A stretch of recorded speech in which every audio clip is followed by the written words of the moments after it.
Hello everyone and welcome to Ace Studios. Today I am doing a cell block shading tutorial. Please excuse the weird angle for the capture. My screen recording software probably just went off the slightest few pixels, so it ended up looking like this. So I apologize for that, and hopefully it will not happen again, and it is completely my fault. All you need to shade is a second layer and a hard round brush.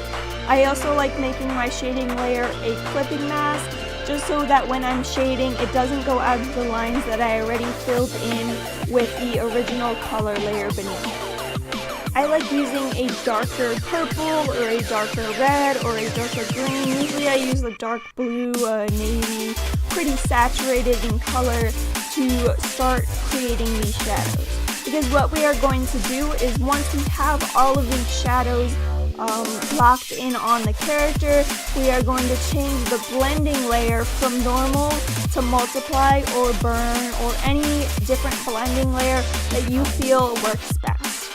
I like multiply just because it gives a more even tone across all colors, so that if you are using blue on red or you're using blue on yellow, it won't look like blue on yellow.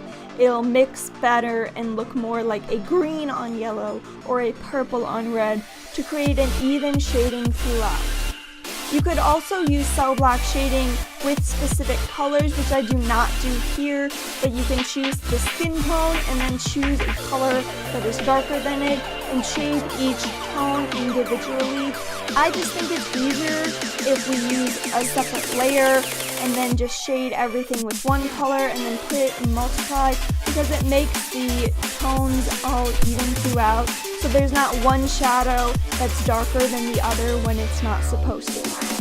One mistake that a lot of people do make is that they use their shading layer to make big swaths of the same shade, just to create a lot of contrast. And of course you can do it, but I would keep cell block shading to a minimum unless you are using a bunch of different layers for shading, so you're creating more of a gradient. But usually when you're doing the cell block shading, all you're doing is like one shadow layer and that's it. So make sure that you're keeping the shadow layer pretty simple. You just want it in the places that are the darkest and the places that where there are folds in the clothes, or under the hair, under the head, on the neck, under the kneecaps and stuff, so that it makes the image a little bit more contrasty and makes it look a little bit more three-dimensional. You can also do this with highlights, and even with highlights I suggest that you go even simpler. I like to just use some rim lighting just to make, and for highlights I just like to use the smallest bit of highlights that I can.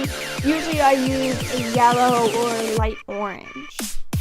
I also change the blending layer for the highlights so that it's an add or divide or something that makes the actual color lighter, so that you have even shading and even highlights all the way across, so that the light looks different, of course, on orange than it does on blue, but it's still an even light from a source, if that makes any sense at all.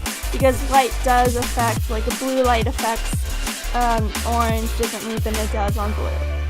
So that's pretty much it for cell shading. It's super easy. All you have to do is use the same brush that you use to color and be very simple with your shading, and hopefully once you get used to cell shading it'll look better and better, and that's great. Thank you guys so much for watching.